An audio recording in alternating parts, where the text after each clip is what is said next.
But I think Salah is, to me, the greatest player in the Premier League post 92. We have got with us Kaustubh Pandey. And we've got with us Shashwat Mishra, or you might better know as DrogBABA. Out of 10, Premier League season this year, give it a rating. It's a solid 7. I feel it was not that great of a season. I would say a controversial 5. And even in terms of tactical diversity, I see a lot of teams trying to play the same way. Yeah. And I'm not blaming a particular manager that people out there blame. It's not his fault. Isak has those moments of brilliance with him. World-class players are those players who can play under any manager in any system. And Isak is one of those rare strikers. Hello and welcome back to the Knuckleball podcast. I'm Sriram, Ganesh. I'm joined by my co-host Roddur, Mookherjee. And well, the Premier League season has come to an end. It's been quite a crazy season, hasn't it? It's been a bit of an underwhelming season, if I say so myself. Not really. I mean, we've seen a lot of middling clubs do really well, and which is wonderful. That is the best part to take about this Premier League season. But because it's the end of the season, what do we love to do? We just want to build our best 11. Yes, and see, we are not qualified to do it on our own. So we've brought two people along who will do it for us, and we'll just sit here and chat with them. And you definitely know these two people because you've seen one person all over Twitter. Yeah. We have got with us Kaustubh Pandey. And you've seen the other person all over YouTube and Instagram. We've got with us Shashwat Mishra, or you might better know as DrogBABA. Thank you. Welcome, gentlemen. Thank you. Thank you. Kaustubh. Thank you for having me. Neutral. I'm not a Lazio fan, but yeah, it's a Nedved jersey, so I thought might as well just go with it. And it's a classic Calcio kit as well. So love it. Throw you two on the spot straight away. Out of 10, Premier League season this year, give it a rating. Shashwat. It's a solid 7. It's not that great. Solid 7 might be the position that Chelsea I hope not. But I feel it was not that great of a season. Title race got wrapped up pretty early. Relegation also. और फिर अगर आप उसकी बात करेंगे Champions League places में अभी भी like 2 games in the season. अभी भी still there is a lot to play for. But when you talk about the title race, I think it was Arsenal's season. This was the season when they were supposed to trust the process and take them all the way.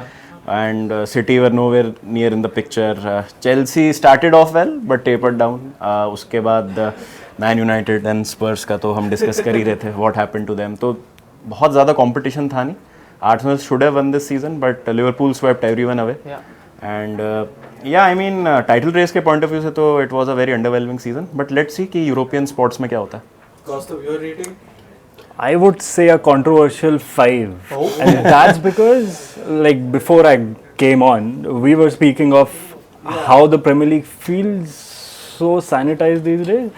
And even in terms of tactical diversity, I see a lot of teams trying to play the same way. And I'm not blaming a particular manager that people out there blame. It's not his fault. It's not his fault. It's a people problem. It's a English football problem where every team barring maybe 2 or 3, say someone like Brentford, are playing the same way.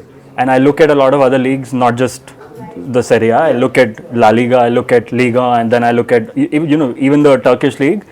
There's so much tactical diversity. You see so much more games where you find these interesting patterns, you find these really good stories as well. So I feel like this is one of the weirdest Premier League seasons I've come across. Not because of what Man United are doing or more like not doing, but it's a completely unrelated thing. What doing is not weird anymore. I have not done anything. I've not done anything. That's why I said basically not done anything. Yeah, so it's been pretty weird. It's probably for the very first time that I've started to like be like me. I'm not too too keen on watching every Premier League game anymore. I can so relate. And not, again, unrelated to Man United or any other club. It's like I have a soft spot for a lot of Premier League players and teams. Say, again, for someone like Brentford, Thomas Frank, for Ange Postecoglou, his story. Enzo Maresca, Italian manager who's come to the Premier League, Italians, the entire history of winning the league and everything. Still, I felt something's off. That's why I'll say 5. It's been a bit bland, and as DrogBABA mentioned, it's like everything was almost pre-decided way back in February or something. Yeah, that's quite true. That's been kind of one of the most under, because almost like at the top at the bottom we saw. But were you guys surprised that Liverpool did so well this year? Because new manager, Klopp going out, there was a lot of turmoil, and he's come from Feyenoord, he's not come from like a huge club either. So did you guys expect something like that? I was quite surprised because when you talk about Eredivisie, so it's a decent league, it's a good league, but can't expect a manager to take over from Klopp and perform in the manner the way he did. We did see a Dutch manager come from the Eredivisie to a big club, not do really well. So yeah, I mean, see, Klopp had pretty much the same team. There were no major signings done in the summer, so सब यही कह रहे थे यार defensive midfielder नहीं है, defensive midfielder नहीं है. So he made Gravenberch that number 6, sorry, and then he got the best out of the squad that he had. उसके बाद if you see the profile in which he tweaked the players like McAllister, Szoboszlai, they play very differently. When McAllister plays for Argentina, he plays as a left-sided number 8. Szoboszlai plays a very attacking role in Hungary national team. So it was down to the manager how he used these players and got the best out of them. And the main thing was the rotations that he did. उसको पता था कि he has a very thin squad at his disposal. So rotating the players, whether they are winning, losing, drawing games, 60-65 minutes, keeping the next games in mind, he used to take off players, which prevented the injuries to some of the main players. और जो हमने देखा कि handicap भी रहा कई सारी teams के लिए when their main players got injured. So I think ऐसा नहीं है कि Salah obviously had a Ballon d'Or season this time round. The numbers that he produced were... I want to interject here. Yeah. That's a very good segue that you given me. Is this arguably the greatest individual season in the Premier League ever?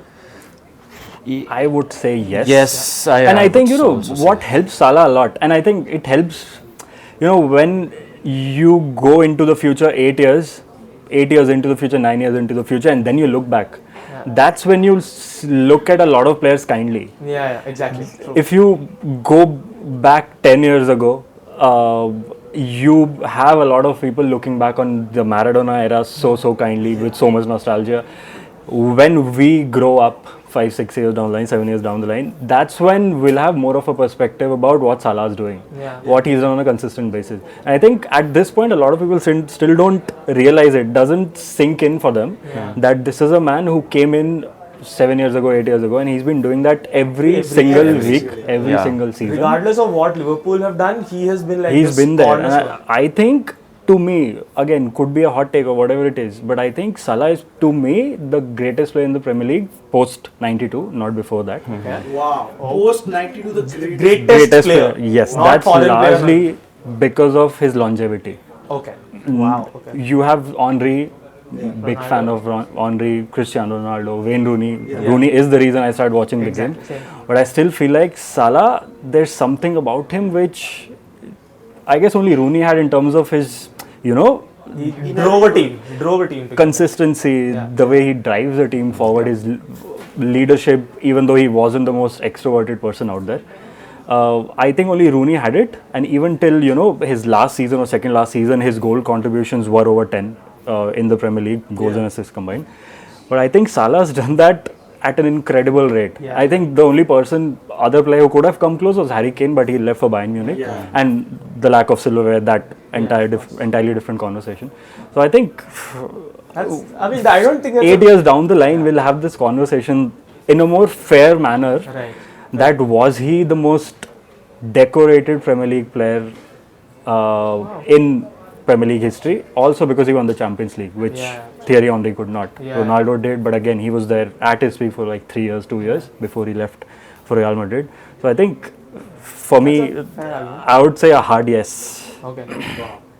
I will argue for the greatest forward. Okay. But greatest player, I think it's a huge pool of players. I think Ryan Giggs is also in the conversation for being the greatest player if we talk about. But yeah, I completely agree with Kaustubh. What Salah has done is not, like, it does not do justice to his ability, or it does not have the PR, to be honest. Because first thing, when Liverpool got knocked out of the Champions League, Salah is out of the Ballon d'Or conversation. Had it been Barcelona, had it been... Same for Rafinha.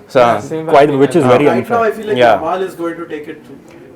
Just because he had 2 insane legs against Inter.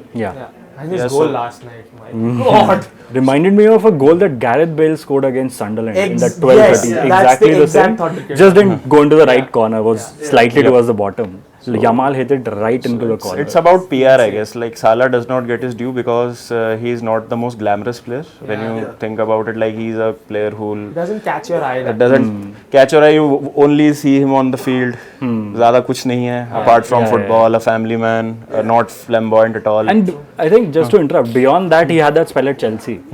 So people will always go back to that, saying that वो भी था. So people will use that to drag him anyone back. who's watched him play, like they know that what Even player he is. I think he's outgrown that phase. Incredible with Edin Dzeko. What a combination That in one that season up they top. were insane. Yeah. So I feel he should get his due, and definitely he would be in my Premier League all-time 11. That's Yeah, I don't think that's a debate that's anymore. Well, speaking of 11, that's perfect let's segue. get into the agenda of the video. Yeah. Premier League team of the season. We start off with the goalkeepers. Who are your goalkeepers? I think I'll choose Matt Sells Yeah. Sells. from Nottingham Forest. Currently, he's the leading player in the Golden Glove race also with 13 clean sheets. Yeah. And he is a major part of why Nottingham Forest did well this season, apart from their incredible defense. I think in some of the games, he single-handedly clutched those draws, those wins. Those 1-0 wins. Yeah. I remember against Chelsea only at Stamford Bridge. I don't know how we did not score. He was incredible in that game. Palmer, I think, took 2 or 3 really good shots at him, but he saved all of those attempts, and I think he has been the best goalkeeper in the league throughout I the would season. say Sells as well. You know, initially I thought of Alisson because Alisson to me, Injured हो गया लेकिन वो he's- बीच में He's ever brilliant. he's you know the reincarnation of Gigi Buffon because he's so much like Buffon and he's been again Big. This makes I think basically relies on will positioning. you say that in last 10 years or so, Alisson is the best 1v1 goalkeeper that we've seen? I think so. I think he's the best I- With his goalkeeper we've sweeping seen. positioning. I will interject as a Real Madrid fan. Yeah, I think possibly. Courtois Yeah. is Yeah, Courtois is right just up there. as good. Possibly. Yeah. Because as a shot stopper specifically. But because see, it's so hard to score against Liverpool because you've got a behemoth like Van Dijk. Yeah. If you somehow beat him, then you get And you Alisson. remember that season where Van Dijk and all of their entire backline was injured when Fabinho used to play centre, Henderson used to play Yeah. centre back, Nat Phillips. Nat Phillips. Yeah. and they still beat United. Funnily enough, Ozan Kabak, he didn't play a game. They were about to sign. Who was that? The guy who went to Rangers. Reece Williams. No. Ben Davis. Ben Davis. From Preston, nearly signed him. They didn't go through with it. In fact, they signed him. Sent him on loan. But, you know, there was a period in that season where their backline was constantly exposed Yeah. for a run of 15 games. Alisson was so quick off his line, Yeah. without hesitation, and he used to always clear the ball away when there was acres of space in front of him.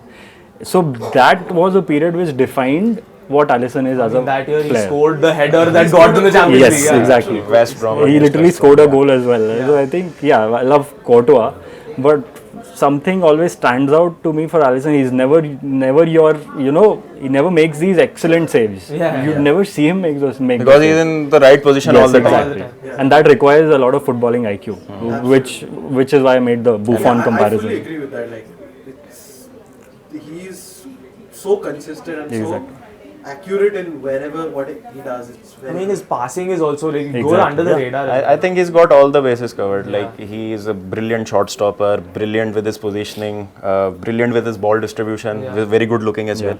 So always at points. बीच में Anderson Brazil के लिए start कर रहा था.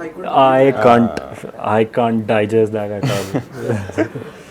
But going back to the point, I think Sells is the man because of the story. Yeah. I love stories, and the Nottingham Forest story is a story. Which it might not end. I won't call them underdogs. Ending to I mean, still a top 8 finish for Forest. is Still incredible. big. Absolutely. I mean, I won't call them underdogs because if you look at a lot of other They leagues, spent a lot, they spend a lot. Well, going back to Italy, you look at Bologna, Yeah. they spend 1/4 of that, 1/3 of that. that's a story. That's a story. You look at Lens, what Lens were doing in the won the Champions Coppa League. Italia as well. Exactly. I think first trophy in 51. 51 years. How Lens were in the Champions League while spending very Really little. nothing, that's an underdog story. I won't call Nottingham Forest an underdog story, but still a story considering how the Premier League. See, what I feel about Nottingham Forest, what they've done well is if you see the clubs who get promoted these days, same 3 clubs will get relegated. Exactly, I was about to say. Like, if I'm not wrong, this season you'll see, I think Sheffield, Leeds, Burnley, and the playoff finalists is Sunderland and Sunderland and Sheffield. Yeah, so one of these, and I'm 90% sure that minimum 2 of these 3 teams will go down. So yo-yo clubs ban gaye hain jo naye aate hain. Burnley to Burnley have that reputation, go up, come back down. So Nottingham Forest not only have sustained their Premier League status, they've built on that success, and like they have really given the teams run for their money. Champions League places ke liye really helps if you have a mafia ownership there. Who gets onto the pitch and yells at the manager who does not know about Evangelos Read up. Read it up. He has a crazy He's got scandals. that was I did not see it coming. So okay, speaking of the goalkeepers, we have unanimous decision now. But special mention for Raya. Raya is probably the best defense in the league. Yeah, again with Arsenal and Raya, he's there but not quite there. Okay. I like Raya. The only thing that goes against him, I think, is his height. Exactly. It's reach. Apart from that, he's also got the. Again, one of the things that goes for Raya is the fact that he's so good with his feet and it really helps Arsenal play. But at the same time, I think he's not had the stature that Sens has had. But he's a very good goalkeeper. Because there was a point when Arsenal had Ramsdale, and there was a conversation that he's the guy to take us forward. But I always had this doubt that if there's 2 players in that Arsenal team from 2 seasons ago that they needed an upgrade on. One was Gabriel, who's been pretty decent, obviously injured, but I thought Raya has been that upgrade over Ramsdale. We know the Ramsdale story, the Southampton thing and all of it. But I think Raya is a pretty decent honourable mention along with Alisson, the person I mentioned. So, first name on the board, that's sells. Going on to the fullbacks now. I'm assuming there'll be a little contention here, maybe not. So let's start off with the right backs. Who do you have? I'll have Daniel Munoz from Crystal Palace. Okay, you? Same, but I had this underrated shout for Kenny Tete as well. Kenny Tete, okay, Fulham, okay.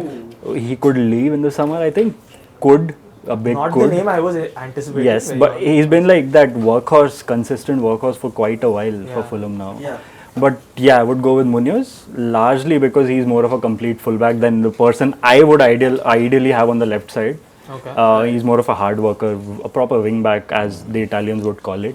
A lot of times. He wins the ball back a lot of times in the final third. Most tackles, interception in top 5 European leagues for Daniel Munoz this season. Out of any player. But I think Palace had a good defense on and might end up winning the trophy as well. They are in the FA Cup final. I was thinking of another Nottingham player, which is Olaina. Olaina would have been my nailed on name on the right. I mean, that's very interesting that you put out Munoz. Because again, Aina is one of the guys that I feel Forest have done so well because of him, because he almost occupies that entire right hand side so well that almost gives them so much. Like Elanga can just come inside and just gives them the entirety of the pitch because of how much ground Aina covers. This is one of those seasons where there's no right answer. Exactly. So contentious. Because we are speaking about right back, I will get your both of your opinions on a certain right back who is. You know who's coming. What do you think about the fact that the entire city of Liverpool just hates Trent Alexander-Arnold now? It's very kind. See, I don't get it. ऐसा नहीं है कि we did not see that coming. जब contract extensions announce हुए थे तो हमें पता था किन्हीं 3 में से 2 का होगा. Either it would be Van Dijk, Trent, Salah leaves to Saudi, और Salah Van Dijk होगा, Trent leaves to Real Madrid, और वही हुआ. और ये I think Real Madrid वाली चीज़ कि 3 में से कोई 2 ही जीत पा रहे हैं, तीनों नहीं जीत पा रहे. But jokes apart, I feel मतलब वो यार उसने काफ़ी बड़े क्लेम्स किए थे in his early phases of the season that he wants to be that Liverpool legend, Liverpool Academy product. तो यार वो एक लोगों की एक्सपेक्टेशन भी होती है और लोगों का एक अटैचमेंट भी होता है. तो कहते हैं ना कि if you love someone and you break off with them, तो वो जो नेक्स्ट इमोशन आता है ना वो नफरत का ही आता है. मतलब इट्स नॉट लाइक कि वो है. तो आई थिंक फुटबॉल प्लेयर्स के साथ यही इमोशंस होता है. A lot of Chelsea fans now hate Mason Mount because of the same reason. That why did you leave us and join direct rivals and whatnot? और ये तो चलो direct rivals भी नहीं है per se, but वही है कि you left us when we were building something big and But Real Madrid, when they come knocking, you can't say no. Exactly. Yeah. Apart from Cristiano Totti, Ronaldo apart can't from say no. Totti. I don't think we At can. the peak of his path after a Ballon d'Or year, if Ronaldo couldn't say no. I guess that's exactly the reason why I don't see. I mean, I probably would have had some other emotion if it was my club's youth product going to another club, Real Madrid or Barcelona or any other club. But I think I don't see a major issue with it as an outsider. Again, as an outsider looking in, the reason why I call myself an outsider is that it's an emotion that only the Liverpool fans will completely understand, and not us sitting as Chelsea or Man United fans or whatever. But I think there is nothing else he has left to achieve at Liverpool, and I actually respect that dedication to constantly keep improving, trying to do something different as well. Where you see a lot of players in the game these days. Yeah, part of it is about money. They just stay there.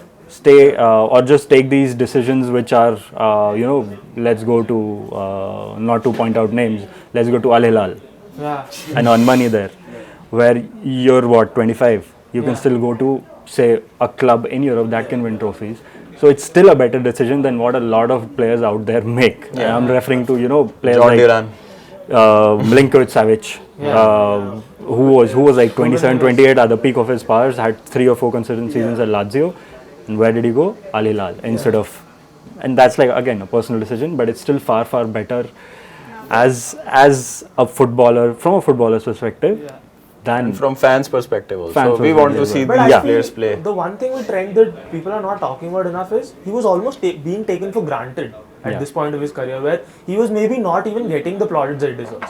Arguably, I think he's already in the all-time right-back conversations for sure. But I think if what I personally feel is if he had stayed on for a year or two more, he probably would not have got the plaudits. Like he was completely going out of the conversation. that saturation point basically. basically. There's going to be some kind of FOMO with Trent. Like, if Real Madrid come hunting for you, you never know if they will come back again. 2 seasons later. Something that happened with De Gea, for example. Right back if a different right back has made his mark. So I don't blame Trent at all. Obviously, I'm a Real Madrid fan. So. Why would you? Okay, so right back is Daniel Munoz. Left back. Go. Okay, you go first. I'll go Kerkez. Okay. Same. There's a Anthony Robinson shout out there. Again, honorable mention. Yeah, Kukurea had first half of the season really good. Then After the Euros. Yeah, after the Euros. Then he dropped off. But only one left back, I would say, who has performed consistently. You remember that phase when Bournemouth had 14-15 injuries? Everyone was out. Alex Scott, Ivan Nielsen, everyone was out. So he was their most productive player going in the final third. Bahut chances he was creating. He was creating a lot of big chances. He was a major part of why Bournemouth are in top 10 right now. So and again one of those season we've got right back from Crystal Palace and left back from Bournemouth and a keeper from Nottingham Forest. That's good for the league, I think. That's very good for the league. And again, a Serie A reject who was at Milan was let go for I don't know what reason. Now they're looking for a backup for Theo Hernandez or a replacement and for Theo Real Hernandez. Madrid might go for him also. They have already got Huijsen. The double swoop from Bournemouth. I mean, Kerkez is almost nailed on for a Liverpool transfer at this point of time. But has he ever spoken about the fact that he's a United fan? I think he has made it clear while speaking to the Hungarian press at one point. I think he's going to be tight-lipped for that now. When you have a contract upon the table, the tweets are getting deleted. A lot of times I feel like Kerkez benefits a lot from the system he's playing in, but that's not a bad thing at all. And that's like, for a younger player, that helps a lot in, increasing your output, increasing your valuation, then getting a bigger move. Where again, if say it's a Real Madrid, where it's more about the individual than a larger system, could be different in Xabi Alonso, but that's a different debate. But that can help you a lot in getting that bigger move quite early, instead of in a different setup where you're at Nottingham Forest, where you have increased your output, but at the same time that so much of it is about a organized setup under Nuno. Anthony Iraola's setup is more about going forward, whereas I'm not saying one is good, one is bad, but you get it's different. They're very dangerous on the break. Bournemouth are very dangerous on the counter attack. It's more in possession stuff. So can express yourself more in that, in possession, as a player, as a personality, and then through that you have more of a chance of getting that bigger move to, you know, Liverpool or Real Madrid. But I feel like the one thing for like Robinson, as you mentioned, he's been like this for a very long time. It's just that this year he's had the output as well. He's had the numbers, which is why he's getting into conversations. He's very good, solid defensively. He's a tank going forward. Absolutely unstoppable when he's running at full tilt. But I think Kirk has had a very good season. Again, Robinson, another Serie A reject. Not here to talk about the Serie A regrets, but Milan were about to sign him when he was at Wigan, I think. Couldn't do it. One of the thousands of regrets. Alright. Okay. Let's talk about the centre backs. I think one slot is booked. No debate. I'm pretty sure both of you have had Virgil van Dijk in your team. Who is the second centre back? I think we have a bit of a debate here. Kaustubh, who is the centre back? Mine's Nikola Milinkovic, and don't be surprised at all. Again, a lot of it is similar to Sel's. That it's the story. He wasn't great for Fiorentina for 2 seasons. A lot of fans in the Premier League say, how could Fiorentina let him go? He should have been sold way earlier. And he should have been sold a season ago when I think West Ham were interested. The move was quite close, or it was in the works. He was poor in the Conference League finals as well. He was criticized for it, abused for it. I thought a lot of people thought, they're getting a very good player. I thought this guy has been pretty bad for 2 seasons now, and the fact that Fiorentina were getting a 12 million fee or whatever I think it was 12 million. It was a pretty decent fee. The way he's been replaced as well, it's been fine. But it's slowly turning into regret in terms of how he's played, not in terms of the setup, the conversation about tactics, because when Fiorentina were playing a back three, a more conservative approach, he was really good. And I really like the fact that he's found a place where he's being played to his strengths. He's not been asked to play in a higher defensive line. Another player like Ganesh, but in a different way, who is benefiting exactly. His aerial ability is just incredible. Astounding. And there was a point 5 seasons ago where he had the most goals from headers in the top 5 European leagues. He had, I think, 6 goals in a single season in Serie A.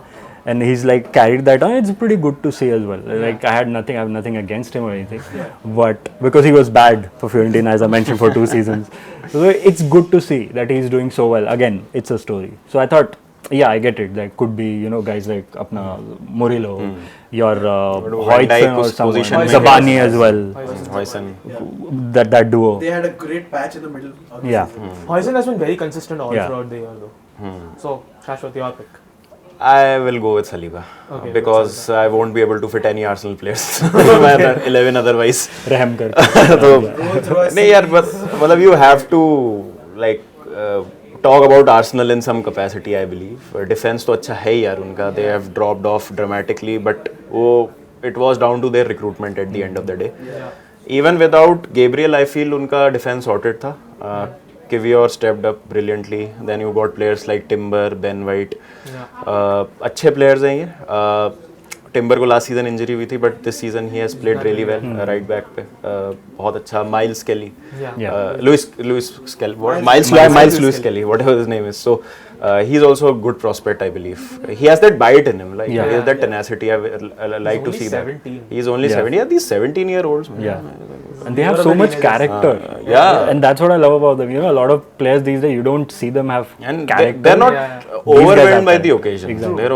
They're not overawed by the occasion. Some of the other players we see around us. So Saliba, I feel, is still the leader of that defense. Very, very difficult. I mean, not comparing him to Van Dijk, but he's quite good in 1v1s. Like Van Dijk, I believe, is the best centre back right now in the world when we talk about 1v1 defending. But Saliba is right up there. Not comparing him, it's unfair on Van Dijk to compare Saliba to him right now because he's newer quantity. I believe he's a very, very good centre back, and obviously Real Madrid की नजरें उन पे भी हैं. सब पे हैं. तो couple of seasons without trophy and trusting the process, I believe Saliba also moves. Now we've come to the point where we have the first debate of the 11. Proper debate. Pick one. Who do you think? You have to come to a compromise. I think as a player, Saliba is better. But I feel like Milinkovic the way he's played, the Arsenal setup suits him as well. He can play in that Arsenal team. I believe so. Is what I feel. While not being as I mentioned, not being as complete. But एक Forest का player आ गया अपने तो ना अपन. That's a fair argument. ठीक है, I'll be a bit sympathetic to Arsenal. ठीक है. Because it's very difficult to pick. I'll give up my Serie A का get up for. नहीं, but I agree. और again जैसा मैं track back करूँगा थोड़ा सा, जैसे मैंने शुरू में कहा, there are no right answers. So I think Saliba and Van Dijk, centre backs. Midfield, I expect a lot of. This is going to be fiery now. We have a lot of conversations to have. We'll start off with the centre of the midfield. The holding midfielder. Yeah. Middle Who is three. the holding midfielder? Gentlemen. I'll go Youri Tielemans. Oh, okay. He's played every game. I think he started every game. Has probably played every minute of it as well. And that's you can't be doing that. And you know, especially when it comes to Tielemans, I always had this question mark about Tielemans. Is he the most, how do I say, not consistent, but can he play every single game? Because you look at his Belgium performances at Leicester as well. You always saw him, you know, just running out of gas after a point. And that came as a massive surprise to me when I was reading like some weeks ago that he's played every game. And there's the Belgian press saying that he should be a Real Madrid player. Again, I different. Think every good presence player of Kamara and Onana really helps him because they cover a lot of dirty work. So he tends to go forward also sometimes. On the ball quality bhi achhi uski. Good thing, which is like he's played in a deeper role than his usual role for Leicester and Belgium, and before that in France as well. But he still created a fair amount of chances and played a lot of passes in the final third, and that. On the counter attack where he's picking Rodgers. Exactly. And it's like a very Emery thing to do, where you had Dani Parejo at one point, someone who used to play slightly further forward. Emery came to Villarreal, made sure you play deeper, break the lines when the opposition is pressing you. That's what Tielemans does, as you just mentioned. Picks out, you know, Morgan Rodgers, who I'm a big fan of, probably my favorite player in the Premier League. Oh, okay. Because he reminds me of Desiree Doué. Again, one of my favorite players in the world. Incredible player. I thought as a United fan, Rashford would be a favorite player. He is. But again, I'm speaking of, you know, a more non-United bias. I don't want to be biased. I'm biased about Serie A, but let's not go to United for now. But I think, Tielemans is my shout, largely due to the longevity across the season and the doubts people had about can he last 90 minutes for like a month. He lasted 90 minutes for an entire season in the Champions League as well. And he had that really good performance against PSG. Where Emery shouldn't have taken Rashford off. He was really good in that game, was really good in the group stages as well. So it's him for me. He has a spot in that, whatever it is, wherever he plays. For me, it has to be Caicedo, right? I mean, I saw that. Obviously, Gravenberch is also there if you talk about that holding role. For me, bias also comes in as a Chelsea fan. But जो भी Chelsea ने किया है season second half में especially, it is because of Caicedo that we are still in that Champions League qualification conversation. Enzo has done really well. Best player this year? Yeah, without a doubt. I think first half of the season we were quite confused कि कौन होगा because Cucurella was there, Palmer had a really good start, Caicedo was always there. Enzo has been our best player in the second half of the season, but I feel if you look at through the course of the season, Caicedo is untouchable when we talk about Chelsea's best player. And he's, I think, one of those players जो हम Chelsea के बारे में बात करते हैं ना कि the big money signings never really perform. So being the most expensive signing in the history of the Premier League, 115 million and whatnot, and आके फिर वो आपकी start उतनी अच्छी नहीं थी last season, but then you came in this season and you really performed. The manager got the best out of him. Sometimes starts as the right back and then inverts into the midfield. Then Lavia plays that holding position, goes forward and find those passes, can break passing lanes with one pass. Is very physical. Interceptions is crazy. Runs so much. It reminds me of a certain former Chelsea player. Certain Frenchman. Say the name. We will not go there. We again two big shoes to fill. But I feel he has been one of our best players, but I feel कि आगे अगर हमें 3 ही midfielder रखने हैं तो we also have Bruno Guimaraes to talk about, we have Gravenberch to talk about, Tielemans is McAllister is there, so I think out. I don't think you need to have an argument about Caicedo, No. because you have Caicedo as well. I have him, but he's like playing alongside Tielemans. That sort of helps us out in the conversation. Yeah. But yeah, okay. But we'll have a debate for another player then. So now that we have Caicedo out of the way, we'll just slot Caicedo into the team. Yeah. But who is your second midfielder then? If Tielemans is his second midfielder. Yeah, I'll go with Gravenberch. He was a very instrumental player in Liverpool's title win. I think again a story. True. Because he wasn't great. Bayern reject, if I'm not wrong, and 1 year at Bayern didn't I work did not out. expect him to fail at Bayern. Exactly. But Yeah. I didn't expect him to play at Bayern. even Klopp was not playing him that much. Right? Because I think he had doubts about, again, same doubts at Tielemans, where can he last an entire season without, picking up physical problems. Even when Klopp played him a couple of times, he wasn't Yeah, great. yeah, also, to be very honest. So, but Slot saw, of course, saw something in him. There was this conversation about what do you do with Endo Vataro then. You've got Endo Vataro, you've got Gravenberch. None of them are that holding player that Liverpool are looking for. Endo Slot tried, but it didn't work out because of the lateral movement that he needs from his number 6. जो Gravenberch बहुत अच्छे से करते हैं. And I feel he was their most, not only the most improved player, but most important player, which allowed McAllister, Szoboszlai and other midfielders to do their thing. तो I feel यार जो team title जीती है and उनके अगर हम midfield engine को नहीं रखेंगे तो थोड़ा सा गड़बड़ करेंगे हम. तो आई फील कि Gravenberch रखना चाहिए. Up to Kaustubh now. No, I'm going with Caicedo. Caicedo is done. But Now you have to come up. Tielemans. Okay. So now I think there's a similar debate because of the let's go to their third option and then we'll decide what third option. Let's go. Yes. Okay, so what are your Who are third third names? midfielders? Okay, 1, 2, 3. Bruno Guimaraes. Mikkel Damsgaard. Oh my God. He's in my team. Yeah, Mikkel Damsgaard. Come on. Largely because again, story. I love stories. We all know. He's got arthritis basically, and the only way he operates so well is largely due to injections. He said that in his interviews as well, that he has to take 1 or 2 injections per week, and he had ACL injuries, muscle injuries up till last season. There's a Serie A link as well. I know where you're going. Sampdoria. Yeah. I was really good at the Euros. That's when a lot of people saw him saying that. Sampdoria, by the way, relegated to third. Yeah, seriously. It's like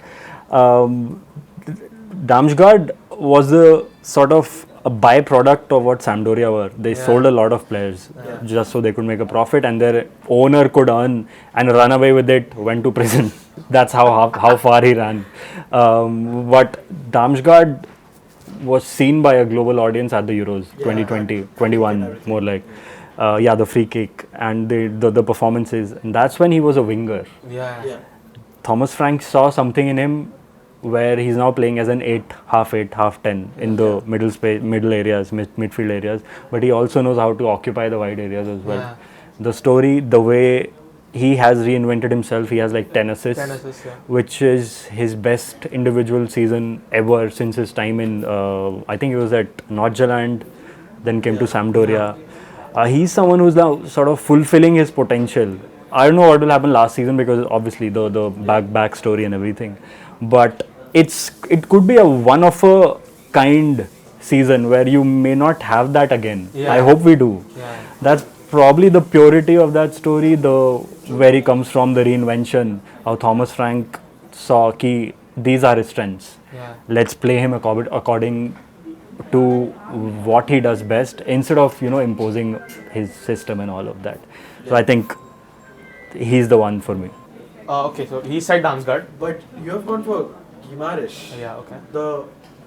I was expecting another Bruno, but I want that Bruno in the team, but I don't think he's making it into it. Sadly, you can't be 16th and be there. See, बिल्कुल सही बात है, मतलब story अच्छी है बहुत, लेकिन मैं थोड़ा यार न्यूकासल की बात करना चाहता हूँ. They are currently third as of recording this video. They are third in the Premier League. Probably will finish second. Probably will finish second. What is happening to Arsenal? Finishing fourth in a 2-horse race. Yeah, exactly. So It much. was supposed to be a 1-horse race. Yeah. वो तो देखो Arsenal का हमेशा का है, but coming back to Newcastle, I think they have won their first trophy in I don't know how long. League cup जीता उन्होंने season, they beat Liverpool to win that in final में.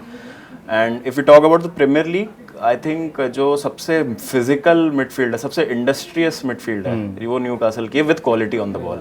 So you've got Tonali, you've got Joe Linton, you've got Bruno Guimaraes, and in Joe Linton's absence, I feel कि Guimaraes ने बहुत अच्छा किया sports some creatively as well. Another good mention is McAllister from Liverpool. I can't believe you guys don't have him in the final team. Yeah, like again, but Van Dijk आ गया, Gravenberch, but ठीक है, Liverpool were that good compared to other teams की आएंगे उनके player. Again, no right answers. मतलब वो आप पे है, आपको किसको रखना है. You've got 6-7 really good midfielders this season. But I feel Bruno Guimaraes was a very, very important player for Newcastle. He has the stat for drawing most number of fouls this season in the Premier League, 102 as of now. So, well, I really like him. I took a big risk, again a story, in his very early part of the career. He had a chance to join Arsenal from, I think he came from Lyon, if I'm not wrong. Yeah. So he could have joined Arsenal. Went to Newcastle, trusted the project, and I think they are on the right track. Or Eddie Howe, I personally feel that I thought Newcastle will outgrow Eddie Howe, the manager.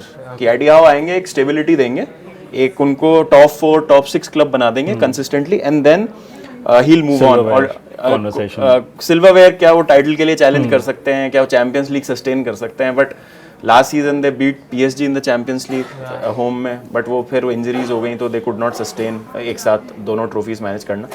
जितना financial muscle उनके पास है तो किसी के पास नहीं है. So once they sort their PSR and FFP issues, and if they start spending money, spent really smartly, very smartly, and used a lot of their own. Jacob Murphy, and once they Joe Linton, they just randomly made him a central midfielder in his he was always a midfielder. I think the Joe Linton conversation is different. When he was at Hoffenheim, he was always a midfielder. थोड़ा dirty player. Mike Ashley, he was a 10 and a half. 8 and 10. He was pretty versatile. He was never a target man, which Mike Ashley thought he was. It was peak Mike Ashley doing horrible recruitment. He probably just saw his FIFA card and was like a striker. Striker. He's tall striker. Target man. They moved from And flashy Bruce. players to effective players. Like if you look at Harvey Barnes also, he's a very good signing. Unfortunate with injuries, but When he's played, he's been fantastic. So Anthony Gordon, what a signing for them. So Jacob Murphy has stepped up. The best story for me is Dan Burn, obviously. Those non-league. height कितनी है Newcastle की team में आप देखो, मतलब it is very difficult to outmuscle them. I mean, we don't mention Sven Botman enough also. Fabian Schär. Outstanding. Fabian Schär At 33 again, he's played every game, I think. Fabian Schär's been there from the struggle era. Exactly. And in the left back conversation, I forgot to mention Lewis Hall. We are talking about Newcastle. Cobham Boy, both Livramento. Former cricketer as well. You can still see stories. No, you can still see Lewis Hall ka cricket scores from when he was like 13, 14. If you Google, you can find Lewis Hall ka how much runs he scored, how much wickets he took from his school days. I did that research. Injury did him dirty, but I think he had a very good start to the season. Lewis Hall also, so they've assembled a really good team. Alexander Isak. Like everyone. We'll talk about him. Yeah, we'll talk about him. Feels like every single player of Newcastle just click. Most of them. That is down to the manager. I love, Eddie Howe again, someone who Nick Pope. brought Bournemouth. We did not talk about Nick Pope in the goalkeeper conversation. He's a very good goalkeeper. There's a new Pope in town anyway. So. There are 2 Popes now. Exactly. But it's like the Newcastle, the entire dynamic is so fascinating because I thought so much of it is just Eddie Howe. Managing what he has. Because he did that at Bournemouth. Left them after a while, went to Burnley, came back to Bournemouth, got them multiple promotion again, and then to an 8th or 9th place finish in the Premier League, which is no joke. You get, and the spine of the squad was so League One. They had Mark Pugh playing in the Premier League, League One ka Cristiano Ronaldo. I don't think Steve Cook has been as good after that year. They had Harry Arter playing in the Premier League. Harry Arter, exactly. And he was really good in that first season. So he can use a lot of players who are not that good, but he makes the most of them. And that's what an excellent coach does. He's probably there were question marks that can he take Newcastle to the next level, the winning silverware part. He's won that now, and they'll probably finish in the top 4 as well. So I think Eddie Howe still doesn't get a lot of credit. Pretty much. Shouts for the England manager as well. At one point. I think English managers in general have a really bad opinion, have a really bad reputation, but Eddie Howe is the outlier. Exactly. In that regard. Okay, so we're not going anywhere now. Okay, so we have Caicedo nailed on. Yes. You have Damsgaard, you have Tielemans, you have Gravenberch, Bruno Guimaraes. Okay. Should we make the call? Yeah. Because I'll tell you. My that logic with this is we're going to definitely have another Newcastle player in the team going forward. See, my team. if I talk about our team, my team would have always had Ryan Gravenberch in it. My team has McAllister in it. My fair one Liverpool midfielder has to be. The reason why I have Damsgaard is we I may had not Damsgaard. season like that from him next season. I have a personal preference over Damsgaard because I had him in my team originally. I think we settle in the middle. We go with Gravenberch and Damsgaard. Yeah. We take one player who deserves, of course, Damsgaard Fair deserves it, but we take one player for the story. Okay, fair. And one player for the title. ठीक है, चलेगा. Okay. Yeah? Cool. Because I think you both going to agree on that one Newcastle player in the front And line. we've anyway agreed on Caicedo. Yeah. Way beforehand, so might as well. And we're going to have another Liverpool player also in the team. So that sort of irons it out. Yeah. Okay, so But I think McAllister is a fairly honourable mention. Okay. He's like up there. yeah. McAllister, Multifunctionality. Gibbs White as well. Gibbs White as well. You know, Gibbs White. the best part about I guess both of them is multifunctionality. Yeah. And I love that They can in do everything. footballers. Tielemans, even Caicedo, he can play at right back. That Graham Potter season where he started playing him at right back started with a game against United, as far as I remember. There's so much multifunctionality in that. John midfield. McGinn also had a good start, True. but then a lot of midfielder. Palmer had a good start. The one McGinn thing had a good start. it really blows my mind this year is there is no single City player that even gets like a mention. Even a Haaland mention. doesn't get a mention Yeah. in the team this Yeah. year. Because of it's just been See, crazy. they because they might They have- said higher standards as See, well. Also, we're comparing him now. I think one player you can make a case of is Guardiola at left. Yeah, Yeah, Guardiola. yeah. Yeah. True. But again, defensively वो इतना अच्छा नहीं था. It was all going forward. And वो है भी नहीं left back. Like he's a converted left back. But वो again story जो हमने And again, उनका midfield has been wrecked. all over the place. It's only Gundogan just running around at what 34. I feel when we talk about these players now, we don't necessarily talk about stats. Stats ठीक है to back their case, but I feel जो impact उन्होंने create किया है ना, Yeah. जैसे Individually in yeah, team. जैसे it's not about is Gravenberch a better midfielder than Tielemans या Yeah. whatever. Yeah. Impact Yeah. दोनों का क्या था? तो भले ही सिटी में होंगे प्लेयर्स जिनके स्टैट्स जो हमने प्लेयर्स पिक किए उनसे बेटर होंगे, बट उनका इम्पैक्ट क्या था वो देखना हो. Holland has scored still what 20 odd goals, 19-20. But impact नहीं है ना उन 20 goals का. आई थिंक 7 or 8 तो he scored in first 3 games. I think Haaland is one of the few City players who gets to hold their head high up. Yeah.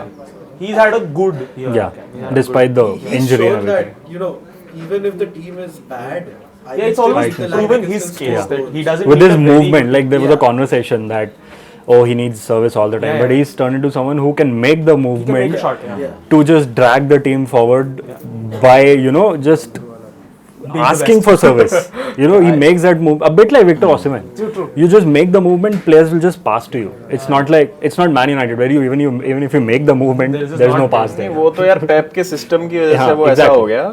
आप उसके Dortmund के goals का कैटलॉग देखोगे तो आपको समझ आएगा कि ही Yeah. Scores a lot of different Yeah, types of goals. exactly. The Dortmund version of Haaland is the craziest thing I ever seen in my life It was because beastly. almost 20-25 goals that year were just him running from the halfway line. Yeah. Because that's how high they were playing. Bundesliga. I've never seen such a big guy run that fast. Yeah. So I've like Ginormous. yeah, like I used to discuss this with my friends in 21 or 2020 when he was playing for Dortmund that he's Giroud with pace. Yeah, exactly. If Giroud had that electric pace, he would be Haaland. He doesn't maybe have the Giroud touch. Though. He doesn't have the first touch. Yeah. Or the face.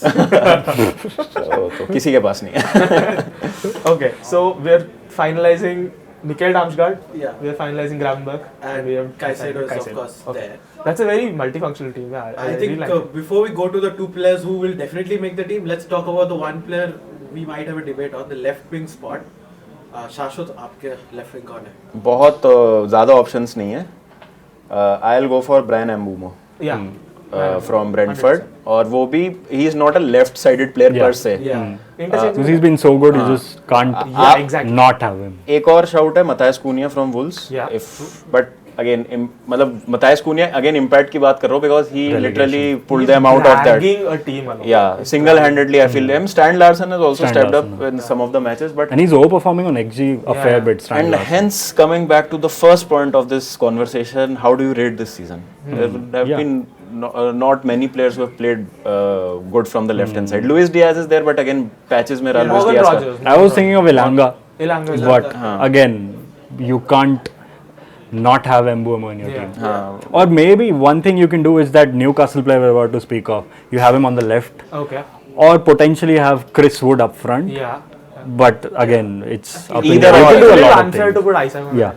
left side. Yeah. So either or है तो I'll go for Brian Mbeumo. Okay. Your case was for Ilanga. It wasn't the case because I'm not sure. Yeah, that is what my Yeah, point is. I can't see any other standout. Yeah.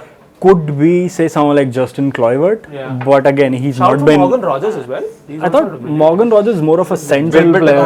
Attack number 10 ज़्यादा And है. same for Kluivert. I thought he's played across the He's front played line. more in the midfield as well this year. And he's played up front, false The nine, name 10, I right probably wing. had in my team, like, okay, of course, my final team has Mbeumo, but one mention I really need to make is Antoine Semenyo. Yeah. Semenyo has also been And he's probably getting a big fantastic move. this- Yeah. Is he big? Yeah. It's like, I feel like he goes under the radar to get that glory. yeah. I genuinely think he would fit in perfectly at Arsenal over Martinelli because I think Yeah. the one problem that Arsenal really have right now is shot creation. Yeah. And he just takes hundreds of shots. Relentless. Semenyo is absolutely fantastic at just making a shot. And it's like, Bournemouth have so many players of that type where they're absolutely relentless in what they're doing. Exactly. And it's like, it's not just volume, they're just operating out of volume. There's so much, incisiveness about it as well. Because a lot of times, And the most two-footed player in the league, by the way. yeah. Very decent shout. It's like too many of them, but not one stands out. Yeah. But I think Mbeumo getting Mbeumo- nearly 20 league goals Yeah, is just you outside. can't ignore that. Visa is- Visa, yeah. 17-18 league goals as well. We share the resemblance as well, so a soft corner right there. Me and Brian Mbeumo. Yeah. I don't know. Please put a cutout. Yeah, half and half of Comparison. them. No, but it's like Ilanga again, ex-United guy, had a One lot player I of. was very sad for him to see. It's like was probably treated a bit unfairly due to the instability at the club and all of it. Because he was pretty decent in the pre-season before he was sold and in the pre-season before that. But again, a lot of times I feel like so much of it is about the setup, where he gets a lot of space to run into. Yeah. Can he make those decisions while playing in a team such as Bournemouth, who have more possession? And that's where I sort of have doubts. Is he that solution finder in the final third? I don't think so, because the Nuno system allows you so much space to run into in the final third when you're operating on the counter Mostly attack. on the counter attack as well, so it really helps us. Similar to Hudson-Odoi as well. I feel Hudson-Odoi is more, furnished in a way, but that's why I feel like Inconsistent है यार Hudson-Odoi का problem. Hudson-Odoi, so he definitely agrees.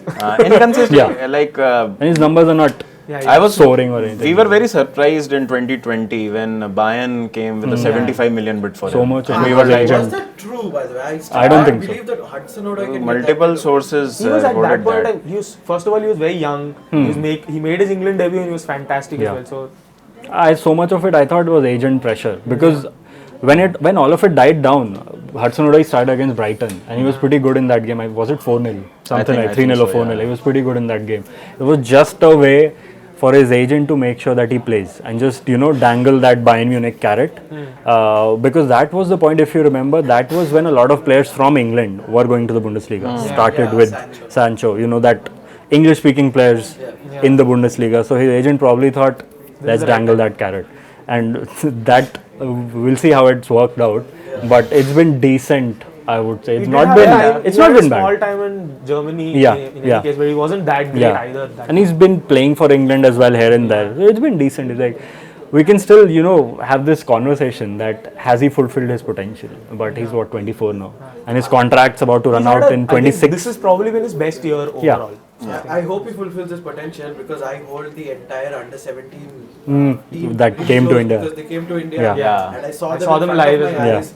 And I mean the player who stood out for me the most was Jadon Sancho. Yeah. And I'm so sad where his career has gone. It's a United curse.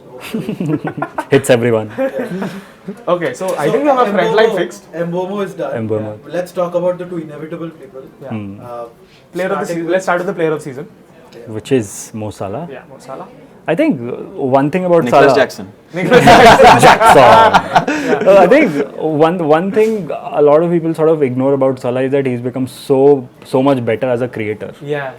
You know, His I assist think numbers are ridiculous. and that's been the case for the last 2 seasons. Yeah. And this season, you can literally see that his technical the ability is funniest part- pulling him through, even if physically he might not be the same. Yeah. And it's so much of it is like, I'm not comparing, but you know, when Maradona got older, he relied so much on his technical ability, even if physically he was done for different reasons. But Salah's completely different. You know, Salah, he's 32, 33 now. When we know that Liverpool are so reliant on physical traits of, you know, sprinting, running, which is why Federico Chiesa doesn't get a game. Salah can somehow still compensate for it purely out of technical brilliance. No, but And the that funniest says part something about about Salah's season this year is he probably should have had 25 assists if Nunez could score the ball. Yeah. You And know, Luis we have Diaz as to well. that he doesn't have the most efficient forward line. Yeah, exactly. Yeah. If this version of Salah had Mane and Firmino, his numbers would be through the roof. He would generally hit 55. Yeah, because generally I saw every single Liverpool game this year as begrudgingly as possible. But he has been tremendous. I've never seen a better version of a footballer live in the Premier League before. Yeah. It's outstanding. Like everything that he does is pinpoint on the absolute perfect inch. But Nunez just doesn't score the ball. Football IQ बहुत खतरनाक है साला का. Which is why a lot of people, as I mentioned, a lot of people don't value Salah as much as they should. True. It's He's like an all-timer basically. And हर नहीं आएगा साल वो उसके सब कॉन्ट्रैक्ट पे debate होता है. I don't get it. How will you replace this? yeah. Where do you go and get this? Like This is not there on the market. Yeah. एक इससे ज़्यादा और क्या कर लेगा player to warrant a contract? for him to arrive in the league the way that he did with Liverpool the first year, breaking all records, and then he has just kept on doing it again and again and again, and he's outdone himself this year as well. There was no way genuinely after that first year at Liverpool I thought he could outdo this season, and he's done that. Yeah. It's absolutely phenomenal. And again, so much of it is just technical brilliance at this point. Like, if he stays, like he is staying, so much of it will also come through next season. Yeah. Where Liverpool will be a better team because it's Ancelot's second season, and when you just advance in your project, in your footballing project, you know your players better, and as a result, you know what suits them more as well. Yeah. So I just feel like this can still get, I won't say better, it still be Better for really the really team. excellent. Better for the team, remember. He can still be really really good at the highest level. If they even can if somehow sign a big player on the forward line, maybe an Isak or maybe a I don't think Isak is happening. I don't think. Because Isak and Newcastle are Salah, oh my god. Newcastle are making the Champions League. I don't think Isak is. true. I don't think And you have to spend 100 million. Osimhen could be a possibility there. That's being thrown out, but I think that's just like I think the he's- best striker. The in way world. Liverpool I think he's going to owners do operate, I don't see Osimhen coming in. I think the one shout I'm very interested in for the Liverpool striker spot is Ekitike. It could be fantastic because he's very Firmino-like. Yeah. And if Slot is going to use him And like that, their weaknesses are sort of the same because I always feel like Ekitike is not the best shooter. He hasn't got Great his creator. best Jonathan shot in David him could yet. be also. Jonathan David Yeah, as well. Free transfer. free transfer. Loves Liverpool. just Comes love that. deep as well. Yeah. Okay, so Salah is nailed on. Salah done. The striker is Mbomo also is done. yeah. The striker is also nailed on. is Alex Isak. Alex Isak is on another Nailed level right now. I feel when we talk about technical brilliance, there are very few players right now इतना sanitized और इतना mechanical हो गया football. Isak has those moments of brilliance with him. Like, And he's so for that size. Like he reminds me of a less physical Zlatan. yeah. Swedish as well. Swedish street football background. he's the sweetest Zlatan. Yeah. Zlatan. Zlatan is Swedish. That's the point. But like Sweden has these crazy strikers like Gyökeres, Yeah. Isak. I mean, you have Kulusevski and Bergwall behind. yeah. I don't think so. There is a weakness in Isak's game. Like he's physical. He's less physical, but in terms of him being flexible with the ball. But he has that upper body strength. He's very good in the air. His pace is electric, and he can really transfer his weight and can beat defenders really quickly in that small space. और burst of acceleration है Isak के पास. Finisher है भाई, finishers खत्म हो गए हैं modern football में भाई, मतलब फिनिशर्स ही नहीं है. अगर फिनिशर होगा तो फिर उसके पास और कोई ट्रेट नहीं होगा. तो he is a complete forward, complete striker की जो हम बात करते हैं ना, जो हर सिस्टम में खेल सकता है. And I feel world class players are those players who can play under any manager in any system. And Isak is one of those rare strikers. आप उसको यहाँ से उठा के लिवरपूल में डाल दो, आप उसको फॉरेस्ट में डाल दो, आप उसको सिटी में डाल दो, आप उसको चेल्सी में डाल दो, हर जगह गोल मारेगा वो. All he needs is ball at his feet. और उसको बोल दो not join Man United. And not join Manchester United. Please don't. This is my message to Alexander Isak. Do not join Manchester United. Hold your career dear. Don't make that mistake. But yeah, I think Isak, you can watch him play every single week, and you feel like the ball is glued to his feet. Exactly. Despite the fact that he's 6'4". Yeah. And that shows Zlatan. Yeah. You know, Italy had Gianluca Scamacca, someone of a similar type, but injuries. Never worked in the Premier League. Injuries, and had that Premier League stint.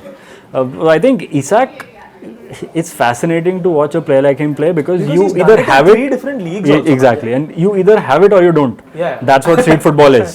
That's what street football is. If you play street football as much as Isak or someone like Zlatan has done, no matter how tall you are, you have it. No, but it's actually, now thinking about it, so similar to what Zlatan has done, because Zlatan also did it in multiple leagues. Isak has also done it, and he's almost thriving effortlessly. Yeah. So, okay, one question I have over Isak now. This year, I am fairly certain he's going to stay. Yeah. But if there is a club in the world where he fits in perfectly outside of Newcastle, what do you think that is? PSG. Okay. PSG with a striker like Isak up front, Dembele is playing centrally. Okay, so but if they win the Champions League this year, is there a case to be made? I think who knows?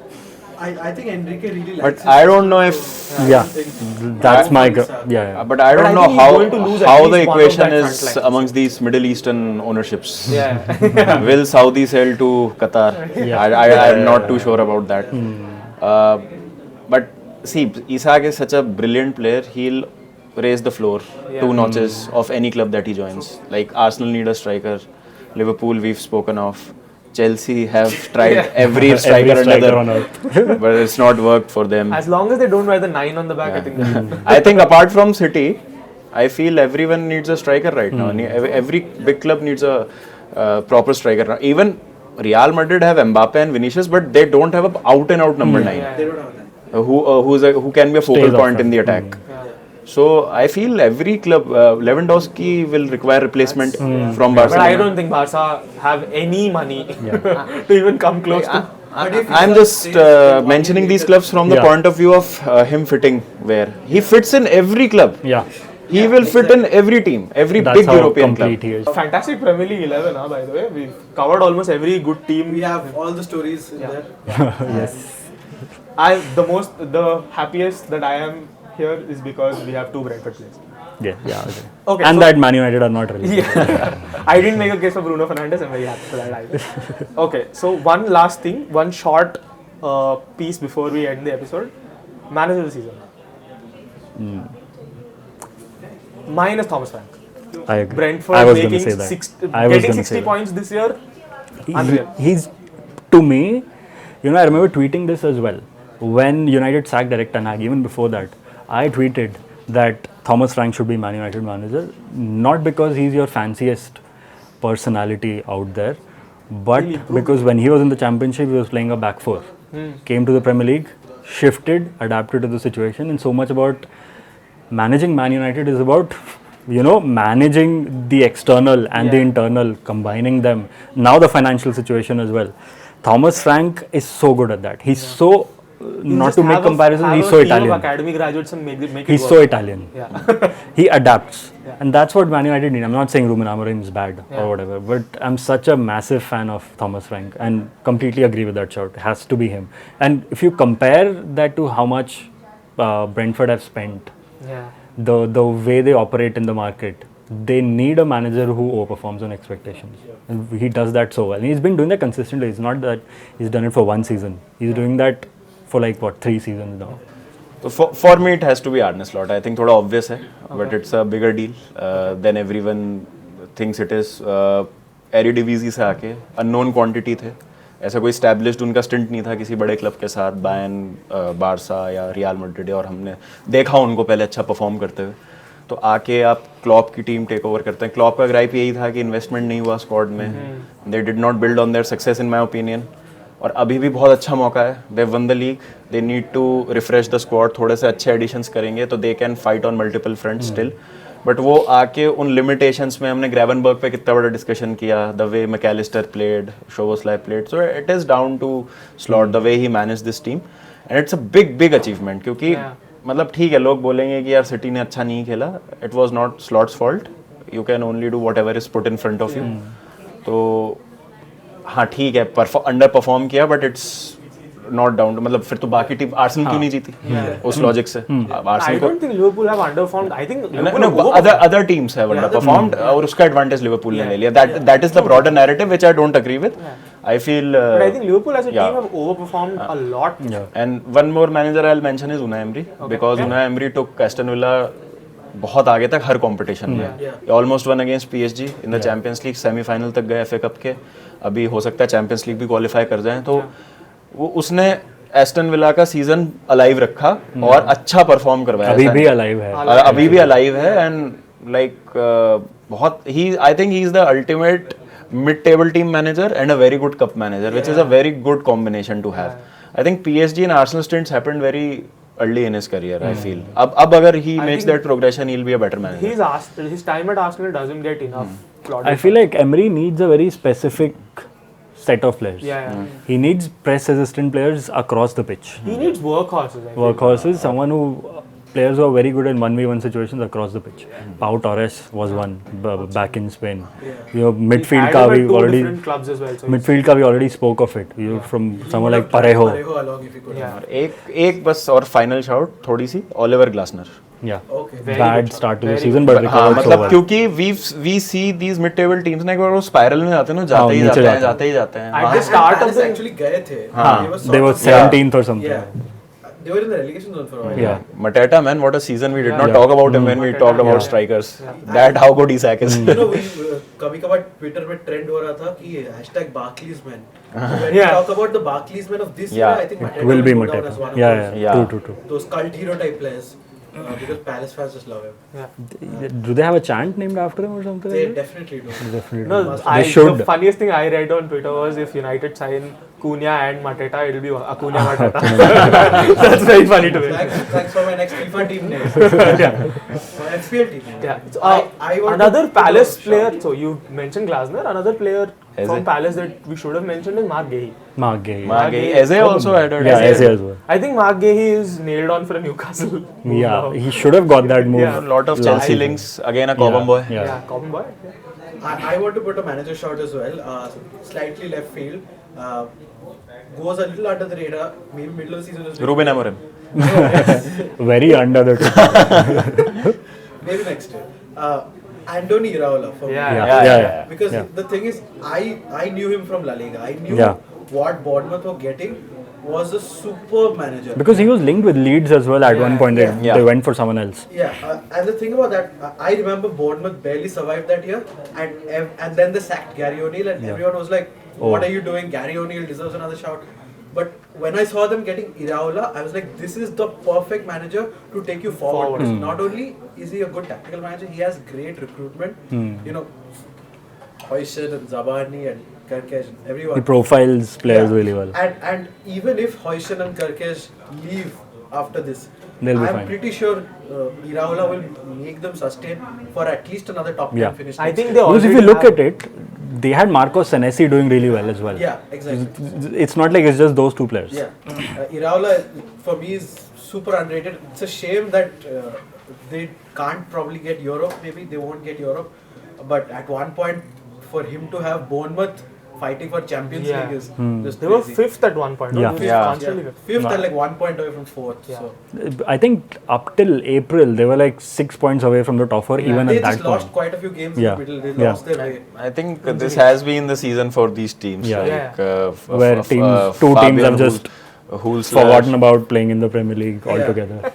But they're still going to play. One of them is going to play the Champions League next year. It's insane. Marco I Silva. cannot. Yeah, Marco Silva as well. Yeah. Again, that's a for story the again. first like good 40-45% of the season, I had Fabian Hürzeler in my team as my manager because Brighton were doing so well at the start, but then they've just tapered off massively by Yeah.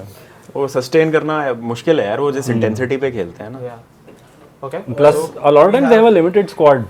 Yeah. Brighton is, they have a set of really good players. The tempo at which these But- teams play, they cannot sustain with the squads that they have. But I think there's a Marco Silva shout as well. Because he's had a weird career altogether. And he could still go to Tottenham now. This could be his last season in Fulham. Yeah, which, Let's hope for the sake of both of you that the other Portuguese manager has a shout next year. I hope we're doing this episode at the same time next year and I have Ruben Amorim as my manager this season. exactly. 6 months. We should keep the timeline to 6 months, about 12 months. Okay, well that's the 11 on your screen right there. We had the manager. We'll just put a small mentions at the bottom right and left corners for Arne Slot and Thomas Frank as well. Yeah. And well, thank you gentlemen for coming. Thank you for your insight, Shashwat. Thank you you for your stories, Kaustubh. Always great to talk about football at length. Yeah, I mean, Thanks for having me. You just waffled on for more than an hour and a half. Yeah. पता ही नहीं चला. Team of the season was our excuse to come and sit together and chat. ये बहुत मजा आया. Yeah, Thank you loved for it. having Loved us. it. Thank you. Thanks for having us. Keep watching Knuckleball. I'm Sriram Ganesh. This is Roddur Mookherjee. We're signing off. Thank you. Bye bye.